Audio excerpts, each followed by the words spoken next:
What's going on, guys? My name's Dean, and there's 22 rounds down, one to go of the AFL season. Oh my goodness gracious me. It's gone so very quickly because my team's done so very poorly. Let's take a look at the ladder for round 22. The Swans sit on top there with a game to play. 3 percentage points there to the Adelaide Crows. Geelong there as well. The Hawks also there with a very poor percentage. So they'd want to get the win this week. Otherwise, the Giants and the West Coast could leapfrog them this weekend. The Bulldogs also in the top 8 looking for a home final this week. And North Melbourne just, confirmed their position in 8th spot. St Kilda actually have 44 points, not 40. I've got that wrong there. But they need a 25-goal win. And North Melbourne need a 25-goal loss if St Kilda are to make the top 8. So it's mathematically possible, a 50-goal turnaround, but highly unlikely. Melbourne lost their chance of the loss to Carlton this week, and they're pretty much done as well. So top 8 has been set since round 5 now. It's official. There has been no changes since round 5, since the Gold Coast Suns dropped out. And they're currently in 15th position. So they had a 3-0 start to the year. They've been kicking themselves. And Carlton just broke a 9-game losing streak. So good on them. Let's look at the matches. Friday night we had Hawthorn get beaten by the West Coast Eagles at Domain Stadium there. 25, or is it a 15-point win? I think it's a 15-point win. Okay, no, so I've actually got it wrong. Hawthorn on 67. I don't know how I messed that one up. I was like, it feels like more than just 15 points. Anyway, 25-point win to the West Coast Eagles. 10-70, 67, not 77, you idiot, Dean. But let's have a look. Kennedy kicked 5. Darling kicked 3. He looked very dangerous in that first half as a backup. Big news out of this one was Nick Naitanui tore his ACL. The Hawthorn also had Segler do his ACL. So, not good for either of those teams' big men, especially for the Eagles. Hawthorn have got McAvoy and a couple of other guys who can come in and play that role. But West Coast, they have Sinclair, but he's nowhere near the caliber of a Nick Naitanui. And that really kills West Coast's finals hopes, I think. I mean, I feel like they'll still do okay in the final series, but I just feel like without Nick Naitanui, they lose a lot of the dominance that they have throughout the middle of the ground. And it's going to be very tough next season as well without him there in that position. Let's keep going. We look to Saturday, and North Melbourne almost got back on the winners list, but they lost to the Sydney Swans by 9 points, but it was still enough to solidify themselves a position in the top 8.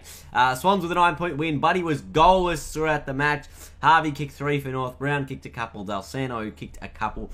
Petrie looked dangerous, but not super dangerous. And North Melbourne, they need to be going in firing this September. They missed a few opportunities in this game. You can see 10-16. A little more accurate, they probably would have won the game. But they kept Sydney pretty good. They had their defence pretty well sorted. And they just sort of lost the plot a little bit in the second quarter. So, or maybe it was the first quarter where they lost the lead pretty early. So they need to just fix that little bit up of their game and just stop the patches, and it should be okay for September. They might play the Giants in week 1 of September, so they might have the same scenario as last year, where they play same team 2 weeks in a row.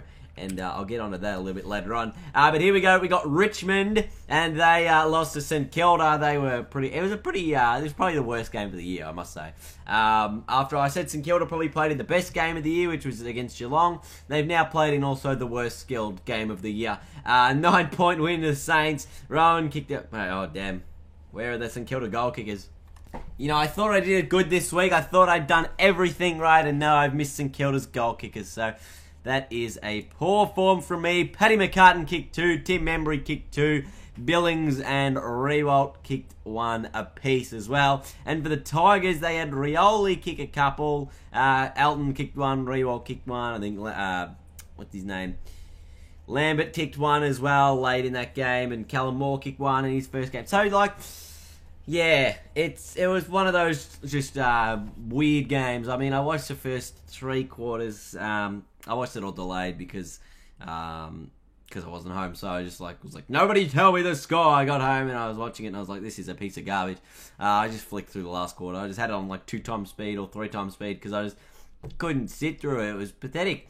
But yeah, St Kilda good win. If they end with 12 wins at the end of the season, they'll be pretty good and pumped with that to go into next year. I mean, they'll be disappointed on missing out on the final series, but they'll definitely be pumped going into next season. The GWS Giants, they flog Fremantle, who have by far had the most disappointing season of the AFL. I mean, you can argue that it was Richmond, but I think Fremantle, their dramatic fall from grace. They're currently sitting even with Brisbane at the bottom of the ladder with the 3 wins. And if the Bombers get a win over Carlton this weekend, then they're even with the bottom of the ladder, Essendon. So they are in all sorts of strife going into next season. I know they've had injuries and things like that, but they've just been pathetic, Fremantle. I mean, we don't hear about it too much in Melbourne, but it just seems like they are in a world of trouble. For the Giants, though, Patton had a big game, kicked a bag of 6. Cameron kicked 3, Johnson kicked 3.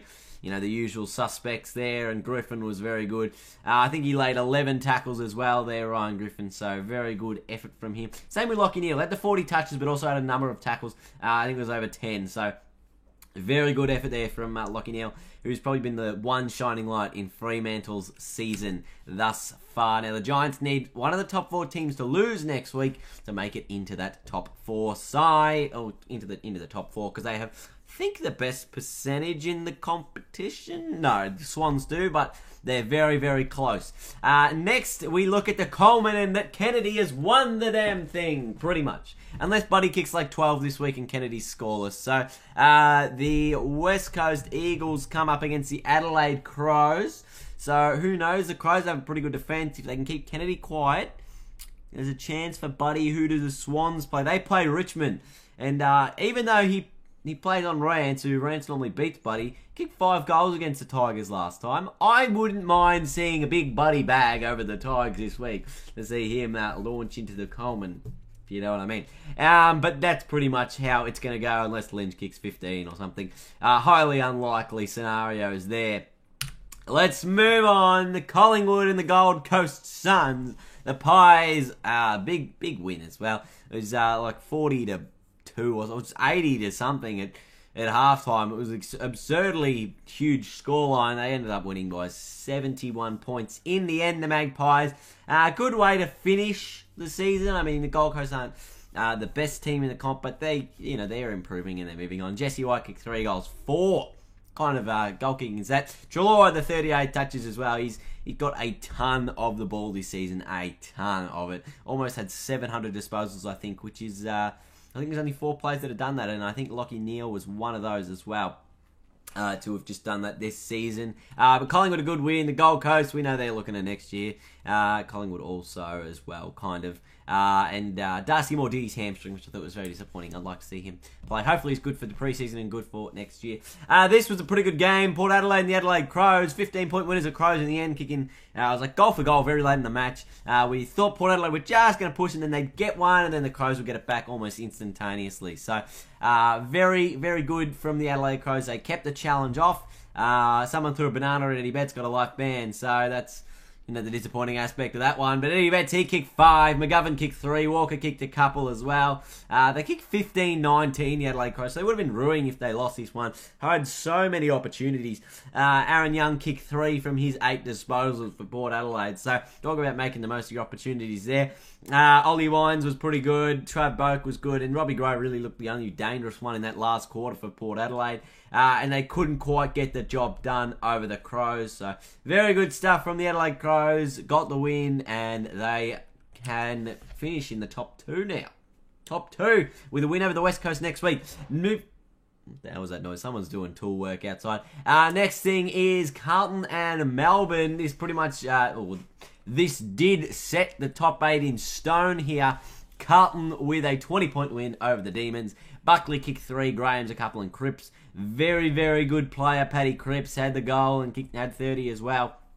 Hogan kicked 1-3. Vandenberg 1-2. Missed plenty of opportunities, Melbourne, in front of goal, as you can see by their 7-16 scoreline. Viney and Tyson was pretty good. I think, Tyson was probably their best player, I think, from what I was hearing on the radio. Moving along now. Melbourne, they're pretty... Oh, hang on, let me just go back one moment. Melbourne, they're pretty disappointed with their year, I think. They would have liked to make the finals, but they just dropped a few games. Beat Carlton, beat Essendon. You're in the finals. Simple as that. So they're definitely very. I reckon they'll be very annoyed with missing out on those ones. Next game was Geelong beating the Brisbane Lions by 10 goals. Motlop kicked 5 straight after kicking 1-4 last week. So he's fixed up his accuracy. Danger kicked 2-4. Had the 28 as well. Menegola had 33 touches. But the Lions, they looked pretty good throughout that second half. And then they just got run over the top by a superior Geelong side. Obviously, they're in two different places, these clubs. Bell looked pretty good after 9 weeks out with a knee injury. Rich was great as well, and so with Rockcliffe. So those guys, they'll be probably better for the run next year. I think Brisbane, and Hip would look pretty good as well in that forward line. But I like Brisbane, and kind of I see the potential they have, but it is very, very difficult for them. So yeah, we'll have to wait and see on that one there. Now, let's keep going. Final game of the round. The Dogs beat the Bombers by 40 points in Cooney's 250th and Stokes' final game. And in his final game, he had the 31 touches. Not a bad effort, to be honest. Dixon kicked 3 for the Dogs. Caleb Daniel kicked a couple. And Tommy Boyd 1. And then they had a number of other goal kickers as well. Danaher kicked 2-3. The Bombers, look at that. I mean, even in a loss like this, their accuracy is never great. Zach Merritt, All-Australian. Has to be All-Australian. He's been a gun this season. Been the one... Well, the one of a few sort of little good things in the Essendon season. Him, Tip and Woody have pretty much been the story of Essendon's year, and they'll look to take things out of that. So, and so they'll be pretty happy with how that has panned out for them. The Bombers, but the Dogs get the win. They're looking for a home final next week. Need a win over Fremantle in Pav's final game, but I think they should get that done because, let's face it, it's Fremantle at the moment. Let's look at the top AV, top 8 to finish things off. Geelong 8-2 still at the top of there. Hawthorn dropped to 6-4. Should really be in third position. The Swans 6-4 as well. They jumped up one position. Then you got the Giants 4-4. So they played the least amount of top 8 sides. The Giants, they played 8. West Coast will play the Adelaide Crows this week in a game that will shape the top 8 very much. The Dogs play the Fremantle Dockers. They're 4-5. And North Melbourne come up against another top 8 side in the GWS Giants this week. So they will actually play the most top 8 teams, North Melbourne, I think. They'll be, 11 games against top 8 sides. See, that's unlucky. An unlucky draw. Well, they did play the Giants twice, I think. This has to be the second time they played it. It can't be the first time you played a team in round 23, right? But that is it for this week. We have one more awesome round to go, and then it's finals. Oh boy. I'll see you guys for the preview on Friday this week.